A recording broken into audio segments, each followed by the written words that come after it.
What up, gamers? I'm Jason, and today on Dice and Dragons, we are back with part 2 of our discussion for Kickstarter Excess and Value. This time, we will be taking a look at Valor and Villainy Lludwik's Labyrinth. Of course, I am once again joined by the Meeple Dungeon and the Bridge City Boardgamers. We're going to do another quick introduction. We won't spend too much time on it, but take a look down below in the video description. You'll find links to all of the great things that they do on the internet. We want to move this along for those people that actually listen to part 1 of the video. And if you're not interested or you get to the end and you want to see what the heck we were talking about, well, there will be a link that will pop up a little later on, a card that'll take you back to our first part of the discussion on Wild Assent Lavon Rising. So take it away, ladies and gentlemen. Introduce yourselves. Hey, folks. Ryan here at Bridge City Boardgamers. And yeah, our flagship podcast, Card Board Conjecture, launches every Saturday, where we talk all things tabletop games and board gaming. And then we also have our second show that comes out weekly as well, is What You've Been Playing Wednesdays.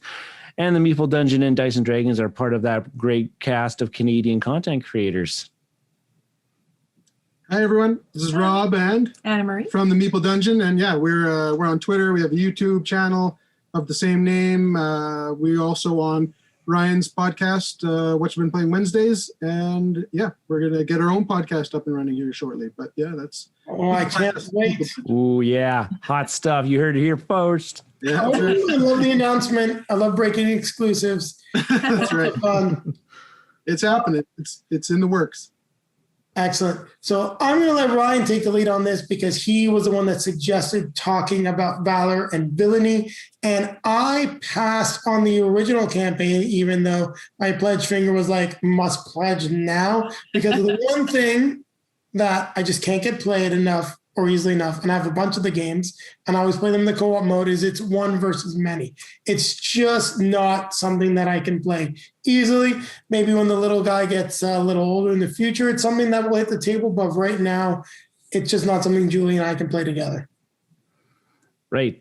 So, yeah, Jason, that's exactly kind of like where we're bringing back Valor and Villainy here, or I guess that's why Skyboud Games here is bringing back Valor and Villainy.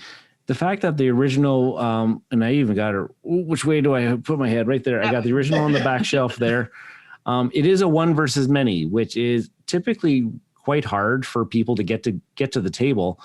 We kind of enjoy them when we do get the right groups together. And the fact that this is always just like, it's a one-off, like there's no campaign to it. It's always just going to be somebody's going to take on the role of Mordak, and the other people are going to be the heroes, and you're going to have a fun adventure and I think it advertises about a 2-hour play length, which I would agree.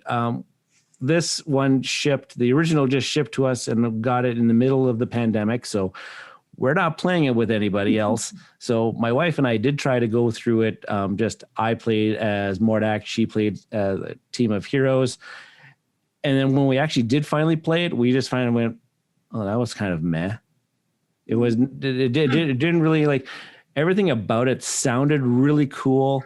The miniatures are awesome. The amount of detail that they went into this and the amount of humor that they put into this kind of whimsical world, everything sounded so. Then when we actually played it, it was like, okay, what else can I do? Can I do? No, wait, no. That we're kind of limited in our choices. It didn't really rub us the right way. Now, was that partly because it was 1v many? Do you think? Yes. And then we're also there was a game where I completely, absolutely just trounced her because she couldn't get anything rolling, and I was like, "Oh man, my guy, like the overlord Mordak, is quite powerful, and once he gets going, like he's really, really, really hard to stop." And so it was not a really fun experience on that part as well. Yeah. One of the main reasons I find that most one versus many games are typically, unless they're like, hidden movement or some other aspect to it as well, they're campaign style, is because you want someone to be playing more as a dungeon master. In a lot of cases, if the person playing the one just goes all out, like all the time, then they're typically more powerful, they're stronger, and unless the heroes get the right roles and things like that, they're just not going to have a great time. Yeah. And not to, if we were talking Kickstarter excess and value when this original one came out, it had great value. It had great value. I think it was only about like a $70 US price tag. Nice big box full of miniatures, lots of thick cardboard. The components are top notch. Game trays inserts to keep everything nicely organized.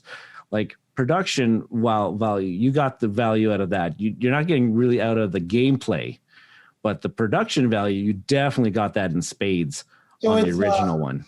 There's two versions of it. There's the deluxe version, which was $59 for the original pledge for Minions of Mordak, and then it's $39 for the retail without any of the miniatures and a few other things missing. Yeah, and from what I can tell, I don't even think it's hit retail yet. I've never seen it. Yeah, it's not. It hasn't even been into retail. It's only just that the deluxe people got their Kickstarters. Oh, when did I get mine? Probably way back in about January-ish. So if you want to sell a game on Kickstarter, minis sell, because the retail edition has 270 backers. The deluxe edition has 3,917 backers. So I'm wondering if they even really made this retail version at this point. Well, I mean, Skyboud Games does. They did the same thing with the Title Blades, with the deluxe and then the retail. I think there was a lot more difference between the deluxe and retail in that one because you got like the coffin box. Like, sorry, that's like bigger than I can put here than like the retail box. So now they've come out about a couple of years later here. Now they got Valor Villainy Lludwik's Labyrinth, which they are actually advertising as a sequel to Valor Villainy Mordak's whatever it was. I can't even remember. Minions of Mordak. Minions of Mordak. They love the alliteration thing. I love that piece. But at least they're advertising this one as a standalone experience, which we talked about in the last episode here. Wild Assent, they went the route of, no, we're going to release you a new expansion. You have to have your core stuff, but we're going to give you a new expansion that seems to be like it could have been its own standalone thing at that point. I think a better way to put it is you're essentially getting, like, you're taking game mechanics, completely changing them around and giving you a whole new experience. But they're saying, oh, but you need all the old stuff as well. Whereas it looks like Lludwik's Labyrinth is like, hey, we're taking all of the old mechanics. We're giving you a whole new game experience with all these new mechanics. But you don't need the old game, so you can pick and choose. But you can have the original, right? They can. Yeah, They can. If you want to put the stuff if you want the heroes and the villains that are in this one and you want to run Minions of Mordak, you can do that. So you can take all this stuff. It's all compatible with the original Valor Villainy, which is great value if you have the original, if you did end up backing the original. And I think there's even a level here somewhere that I think you can actually get. Or maybe it's just an add-on. No, it's an addon. You can get the original. Yeah. So let's clarify for viewers just the difference. So Minions of Mordak. Oh, right. Yeah. Lludwik's Labyrinth is 1 to 6 player cooperative adventure with a little bit of legacy. So instead of being one versus many game, they've taken the enemies and made them completely AIs. So that's the big difference now. And I really like the fact that they've made it standalone. Yeah.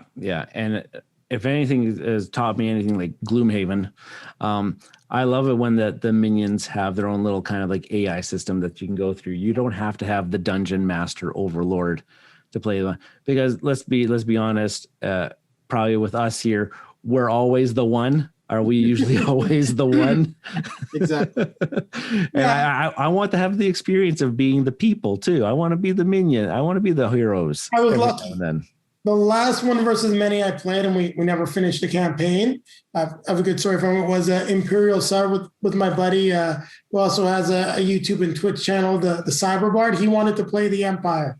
So we had an epic Star Wars campaign going, and we got incredibly lucky because that first campaign, as you say, like when you are the one, you've got more power than the other players potentially. He set a great trap for us and got to the point where there was literally one die roll that Julie could roll in order for us to win. One combination, and she rolled it, and we won. And the whole table just like jumped up and he's looking at it. It's like, did that just happen? I just lost like my traps and everything. And I'm like, there's one roll. You got to get it. And she rolled it. It was amazing. So it's still a great story to this day. And there's a lot of fun to be had with one versus many. But as I was getting to earlier, you got to have a reason to make that someone the one. And you got to manage the game sometimes. So if it's a campaign game because you want to keep going through the whole story, people have a little bit more of a tendency to hold back and not just ruthlessly crush the heroes, because if that's the case, then it's mission 2 and everyone's like, dude, peace. Like, I'm out of here. Like, done. Yeah. You and for general, we don't see those campaigns very much anymore. The one versus bennies. Everything usually, for the most part, are these solo cooperative adventure experiences now. Or the many part will be added in there. So the last big one that I know of was Batman the Animated Series, because it's based on Teenage Mutant Ninja Turtles Shadows of the Past, that system. And because they adapted that system to make it co-op, they kept the one. Also, it's Batman. I mean, playing the Joker is pretty cool. For sure. Yeah. Okay. Now back to this project. Now this new project, Labyrinth. If we're talking about scale between the originals, they have a graphic here on the page of the scale between the original Minions and this one, the Labyrinth. This is a much larger scale project than what they did with the first one. You're getting 9 heroes compared to 8 in the original. You're getting 5 villains, and that's probably because of the story campaign thing that you're probably going to play through, versus the 1 villain that you had in the original. And then 600 plus cards compared to the 230 you got in the. So like, we're talking a much bigger scaled project. And that's probably because they're tackling this story-ish campaign mode that you're going to play through, which they also advertise as to have some legacy type of elements. Yeah, but it's completely resettable. Which is nice, right? Yeah. There are a lot of hits on this one for me. I love that you had just said one of the things I was going to mention is that the legacy part is non-destructible. So you're not getting rid of stuff. So, I can play it with you and then we can play just a campaign later. For the campaign. However, whichever one it was. But it's just a campaign game. It's not legacy. Yeah. And I like that. Oh, yeah. No. It has legacy elements, I believe, is what they. That's what they call it, because they here. Have envelopes. Yeah, envelopes and things like that, but you can restuff the envelopes. So a good example is if you played a Coded Chronicles game, like once you finish those, they say, here's how you reset the game by putting everything back where it belongs. Yeah. Or even like, what was it? Mechs versus Minions. They had all the envelopes that you could unlock as you were playing through, but you could easily just stuff everything back into the original envelopes again. Yeah. And play it through again. So I like the way they set up the campaign too. Like I like the different levels. When I look at this one and you look at value, I love that. Like we didn't get the first one, so I've never played Minions of Mordak.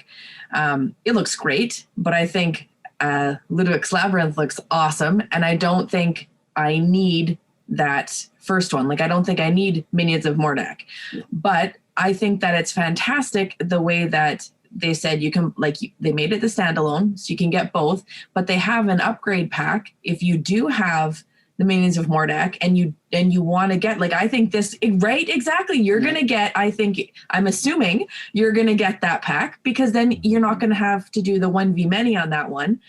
And you can then have, play the co-op or a different way. So I think they kept it, I think, very reasonable.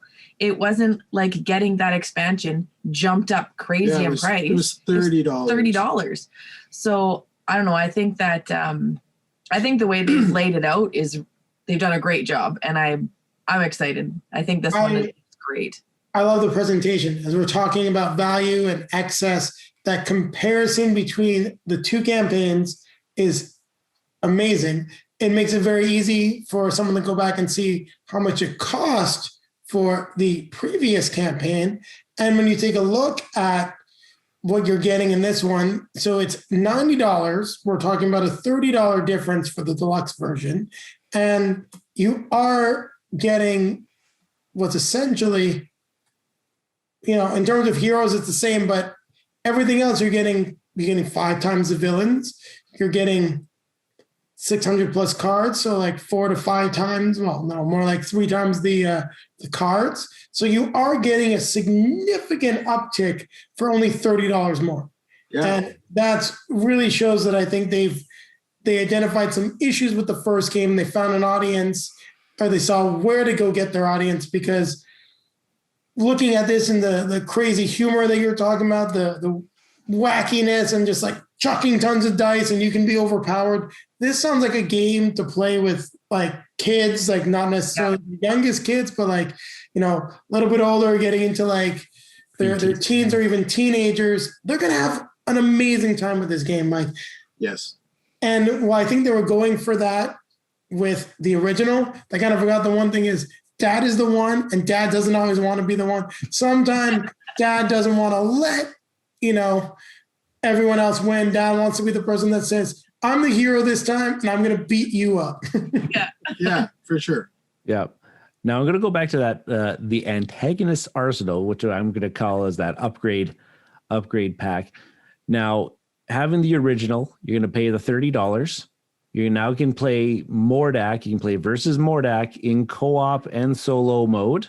Yeah. Now, I don't think he gets added into the campaign, though. You can just play against him as like a cooperative scenario. Right. On the flip side, too, if you get the antagonist arsenal thing and you back the Labyrinth, is now you can play all of the villains from the Labyrinth as one versus many. Yes. So it's kind of an interesting expansion. I'm not sure if I'm going to get Valor and Villainy Lludwik's Labyrinth. I'm going to get the co-op solo. I'm going to get the campaign mode. Yeah. The $30 is, I think, a good price, but at the same time, I don't know if I actually need it to complete my old game. I think it's good. It would be good if people thought that they, if that's just what they were missing, and they maybe don't necessarily need Lludwik's Labyrinth, and they can get that upgrade pack for $30 and still get that same feel with the game they already have. Right. Not making it, you have to add it into this new one and make it, $150 pledge, but you can get it as a standalone, which I think was not a nice thing on their part. Chances are people are going to want to get Lludwik's Labyrinth, but the option is there. Well, I think the beauty of that $30 pack is, and we're talking, you're talking about value, getting more replayability out of games, and then also just the ability to get something to the table. And Valor and Villainy is something that I could see Julie and I playing through Lludwik's Labyrinth. I'm not so sure I'm going to be able to get like my game night group to play through a campaign. Everyone always has their own games. Everyone always wants to do their own thing. Like, it's way more likely that I'm going to get something like Red Rising or the cooperative Snallygaster situation, or even Runebound played at a game night than I am going to get through all of Valor and Villainy. But with that upgrade pack, I now think I can take Minions of Mordak to game night. I can play it one-off co-op. We can play one versus many. It's just going to give me so much more versatility to get that game to the table in different scenarios, because I'll have those options now. Whereas if I'm playing, you're playing Lludwik's Labyrinth, for example, and campaign, you don't want to reset everything to take it out. You can just be like, well, we'll take our villains and these cards that aren't the legacy cards, and we can go play Minions of Mordak with some other friends. So I think there's just a ton of value and flexibility in that pack. And that's some of the stuff that I always love to buy when I'm looking at expansion. Anything that makes something more streamlined, easier to play is always something you're going to look at picking up. Definitely.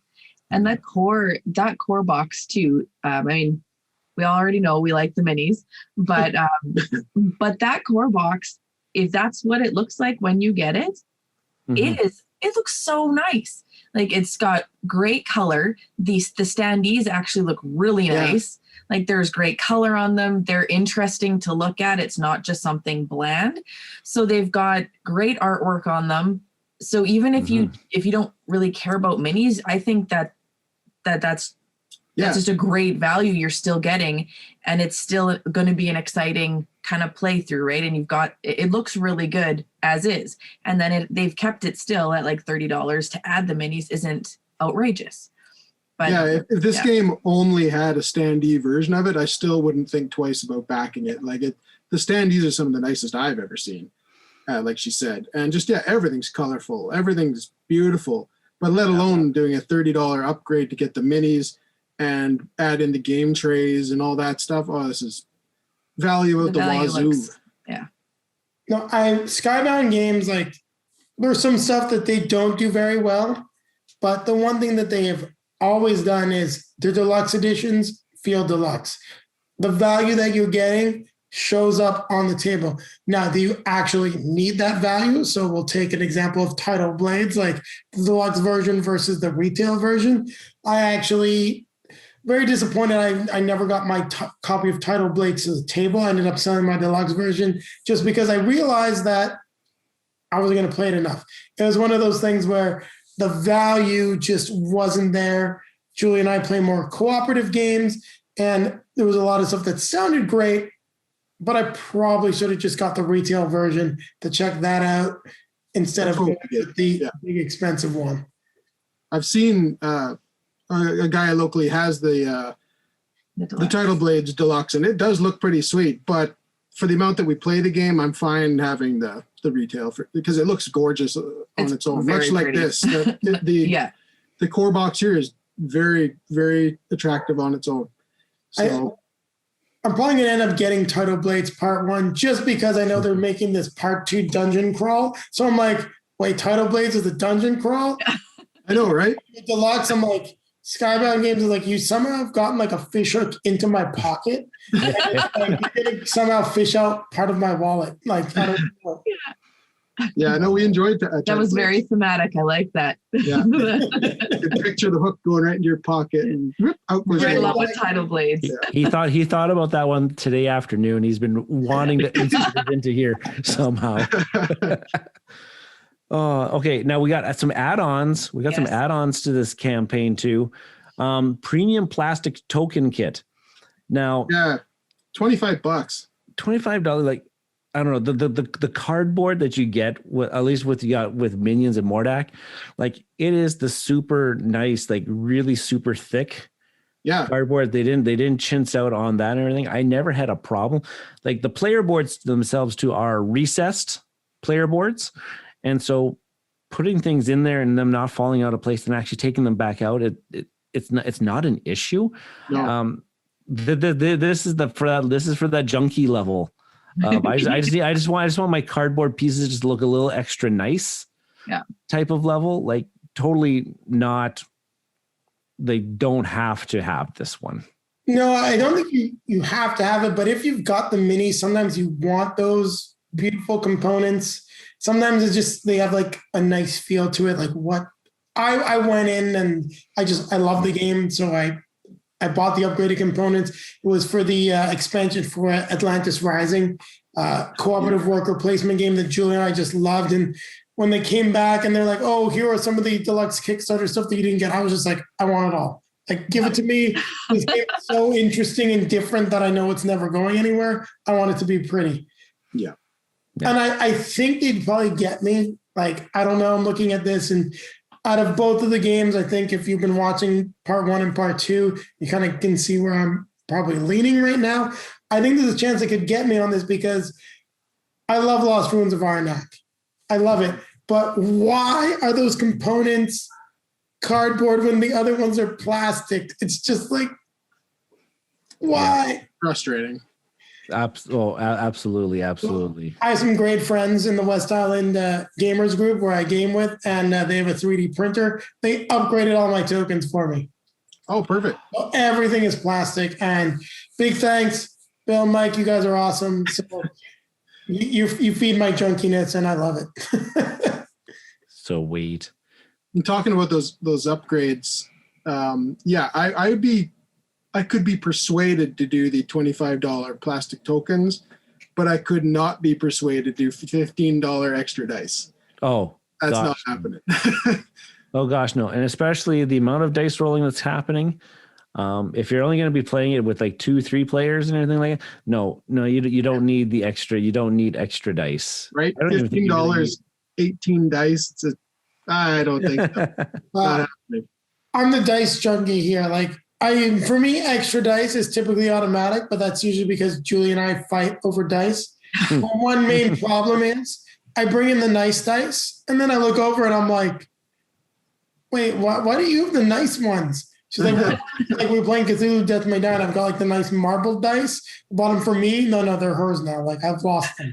She's like, these are clearly, they're pretty, they're colorful, they're mine. I'm like, okay, fine. You're playing the game with me.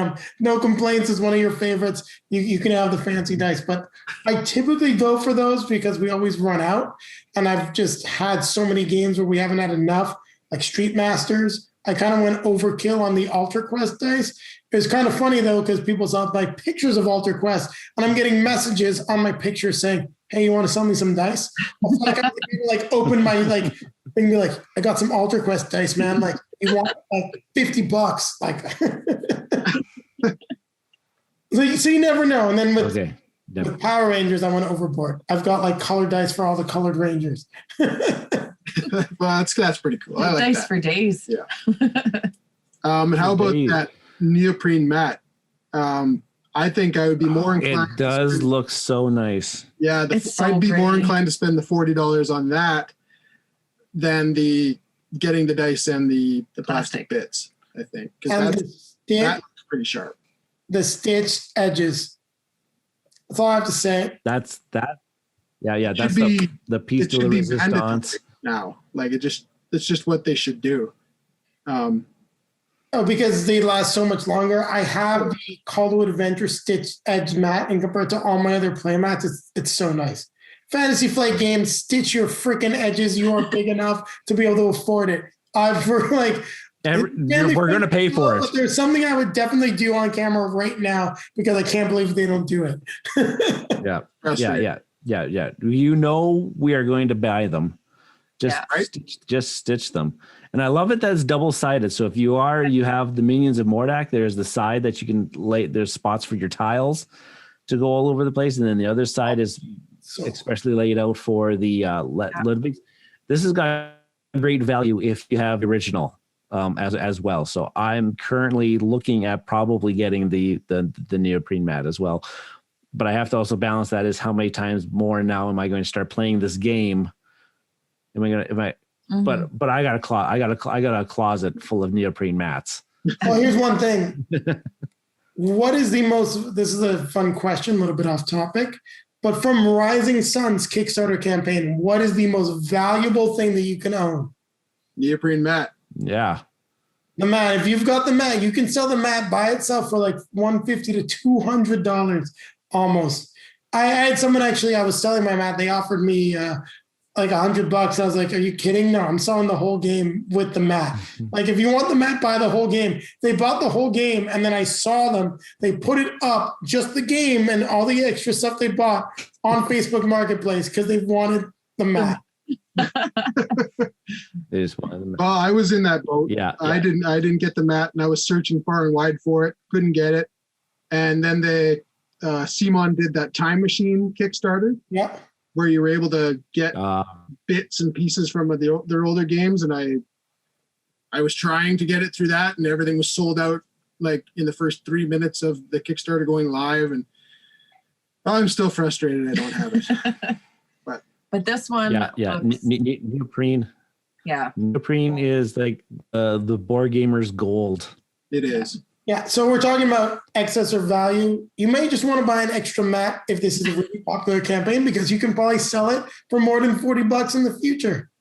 Probably. Well, and again, I think they've done it again in this campaign where they don't say, okay, here's a $30 one for Mordak, and here's a $30 one for Lludwik. Like, they've made it double-sided. So if you have only this one, the Lludwik, great. You've got like an extra playmat. It doesn't hurt anything. But if you've got both, now you've got a playmat for each. Like, I like the way they've done that. It's just made it very consumer friendly. And I appreciate that, when they do things like that.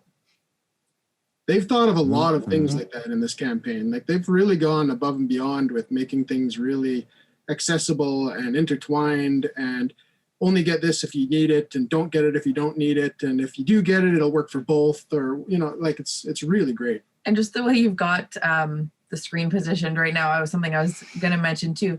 Not having played Minions of Mordak, seeing that it's got an 8.0 on, on BGG, it also is like, I don't think I need that one, but it makes me positive for this one that it looks great. So I think everything of this campaign is an improvement on what they have, what they established in that first one. Now I'm looking at the stretch goals too, and these aren't like super crazy stretch. Like they have their daily unlocks, which is their figures and their villains and their miniatures and stuff like that, which shows me that they had all those things planned from the get-go. You can just follow the campaign. Their dollar stretch goals, like detachable arms on the big Lludwik arm. Like, so now you can interchange what the weapons that he has. Like, that's pretty cool. Doesn't need to happen, but that's kind of cool.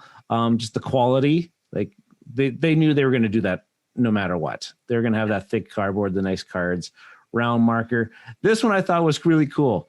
The D&D 5th edition adventure that you're also going to get in here too. I'm a D&D player. Yeah. I'll probably follow. I'll probably read through that. I'll probably go through that at some point in time in the next year. Well, we had a conversation when we were talking about The Witcher. We talked about what's a real stretch goal and what's not a real stretch goal. These stretch goals feel like they're planned out and they're stretch goals. Now, Wild Assent did a little bit of the same thing. They had their daily unlock and stretch goals, but I don't know. I feel like that was all just still sort of planned out based on their funding. But I really like the daily unlock and stretch goal thing that people are doing now. And once again, this campaign is an improvement. And if you want to take a look at, if you're just curious about a campaign that wasn't run well by Skyboud Games or affiliate Druid City Games, I believe it was Bloodstone, did not go nearly as smoothly. But you're looking at Minions of Mordak, like it was scheduled for January, shipped in January. Like this one is going, like Skybound knows what they're doing. They're getting stuff delivered. And I think this is a fairly safe back. Like I'm actually really impressed when you think about the pandemic, the fact that you're telling us last year you got Minions of Mordak. It was scheduled to ship in January 2020. When did you get it, Ryan? I got it in about January. It was January, February. Right as the pandemic. Sorry for interrupting there. Right as the pandemic was starting in China, like they still got it out. So that's just fairly impressive. Like there's very few games on Kickstarter that even arrive close to their time frame window, especially ones with solid rule books and are playable. And this has got the rule book right here for us to click on, right on their page, right? Like, and that tabletop simulator if you wanted to go and try it out. Yeah. There's a lot of reasons to back this, not a lot of reasons not to. I know that this is definitely triggering my pledge finger. Yeah, it is definitely 100% a step up of everything from the original. I'm loving that I'm going to be able to incorporate this stuff into the original. Like I've had the original here on the Bridge City Boardgamers garage sale multiple times. Like I've been trying to sell it because I was like, we're never going to play this thing. The one versus many thing was meh at best and everything. And then they launched this campaign. I'm like, oh, I've taken it off of the garage sale. I've taken it off of the garage sale. I'm thinking, yeah, most likely I'm back in this. Oh, sorry. Spoiler alert. I've got it right now. I'm at the deluxe level. I'm not at the, what was the other one? The premium. I'm not at the premium. Just because it has the premium, the plastic token kit in there. Now, I didn't actually do the math here. I should do it really quickly. Am I saving anything by doing the premium bundle? You're saving $10. It does the math for you, which is nice.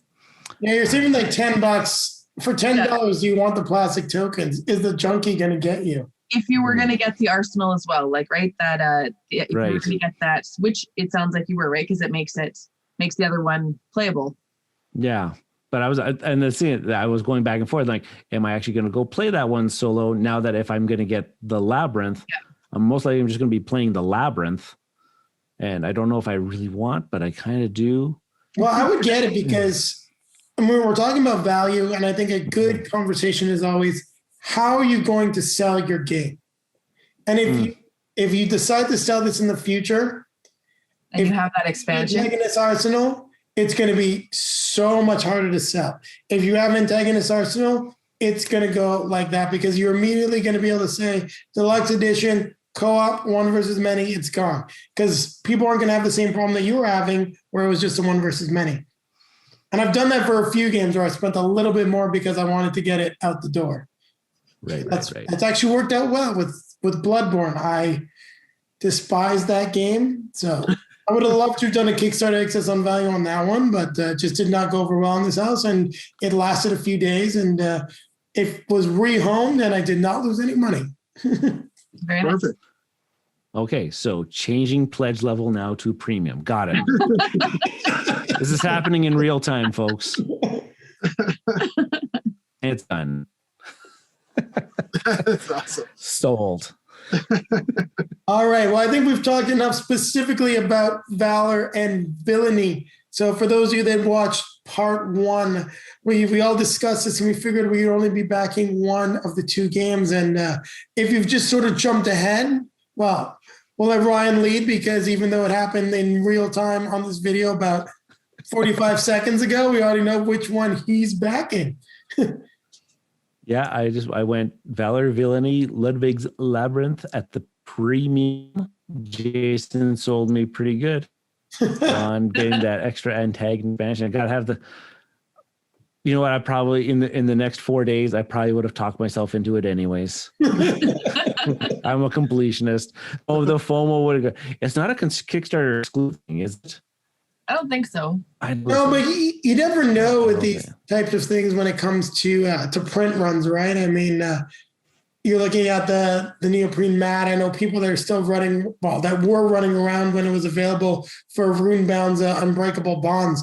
I think I found like only 2 or 3 copies that actually ended up in Canada somehow. I know people that won't even buy the game without it. Add on that neoprene mat. No, if there's a neoprene add-on, I'm 99.99% sure I'm getting them. Now with Wild Assent though, I'm but I got that Storm Sunder thing. That's under a maybe thing. That's the thing I'm going to keep an eye on. Definitely, because you put it on our radar. You've said a lot of good things and bad things about it, but yeah, that one's on the save. That's hit save. I'm a teacher in the summertime right now. I have no extra income coming in until September. I think you made the right choice. Put on the save, see what happens, and I think you're going to get the better game, at least for you, based on our discussion. So we said we'd have it pop up for those of you that are curious. So we're talking about what we're going to pledge. Part one was us talking about Wild Assent Lavon Rising. So cards popping up. You can take a look back and hear that entire discussion that we had it was yesterday, but in real time for us, it was not that long ago. So Rob, Anna Marie, take it away. We are with Valor and Villainy Lludwik's Labyrinth. We are pledging it, and we are currently in the deluxe because we do not have the other game, and I don't know if I'm going to get the other game.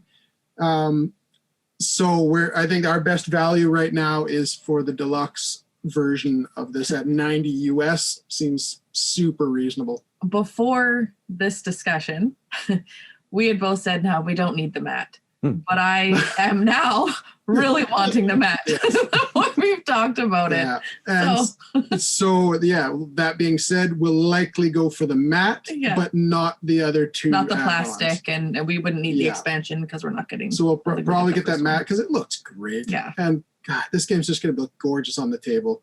For sure the deluxe pledge and likely that mat as well. And then for What was the other game? Wild Assent.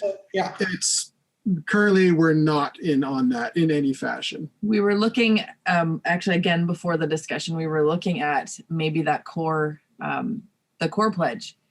Yes. And I think throughout the conversation, Jason persuaded us away from that. From that one. So yes. it was kind of either like the core or that 370 kind of one. And I think because we have quite a few of those, like you had said, already coming. Yeah. And now that, again. Don't get me wrong. Yeah. I think the game looks phenomenal. Yeah. I would love to have it. I just think it's too similar to things I already have or have coming. And that it is the game I really want is the newest expansion, but you have to get everything else to play it. Am I going to play those things? I don't know. Like Ryan said, there'll be a stack of boxes sitting right here somewhere for a couple of years before I get to it. So unlikely. And then it might take a couple of years. And all the red flags that we've discussed with the previous campaign and things like that. So, however, as Ryan said as well, I do have my eye on this Storm Sunder as well. So I'm going to keep that in the back pocket. So to catch everyone up briefly, we looked at a previous campaign by Squire Games that is also doing Wild Assent.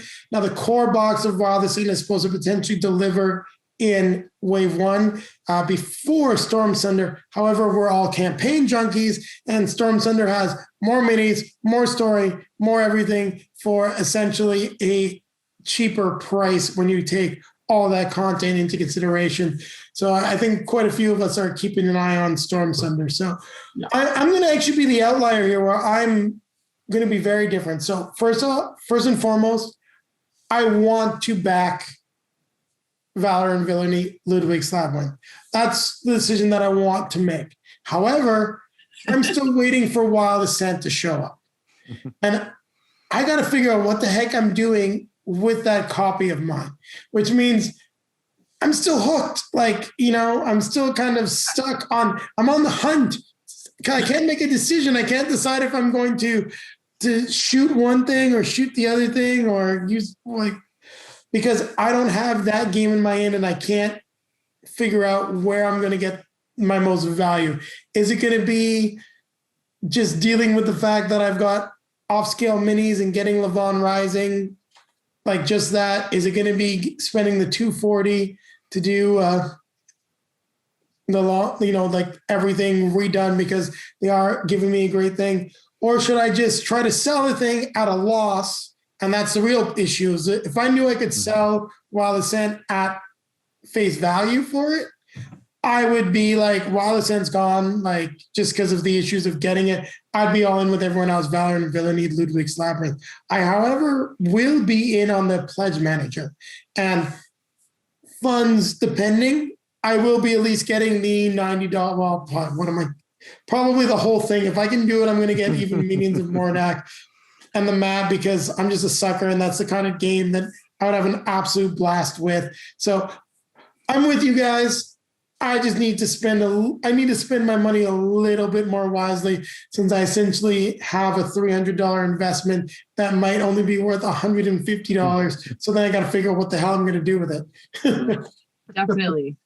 You definitely have a little bit more invested than we do at this point. Yeah. Yeah, so I'm in for the pledge manager access, and my intention is to at least get the $90 pledge. That is fully what I want to get. And you get those game trays inserts, which are absolutely worth the $90 anyways, because you get a lot of stuff, and those things keep it nice and organized. Oh, I love game trays. Yeah. I love them. They're so good. However, I have seen them used to excess before. Mm-hmm. Yes, I have as well. Yeah. That was 9 times out of 10, they're worth their weight in gold.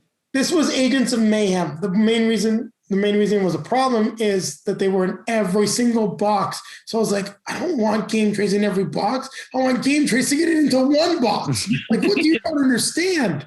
Like, the whole point is to encourage my junky behavior by having more room, not making it have less room because you've given me so much nice stuff that I don't want to throw in the trash.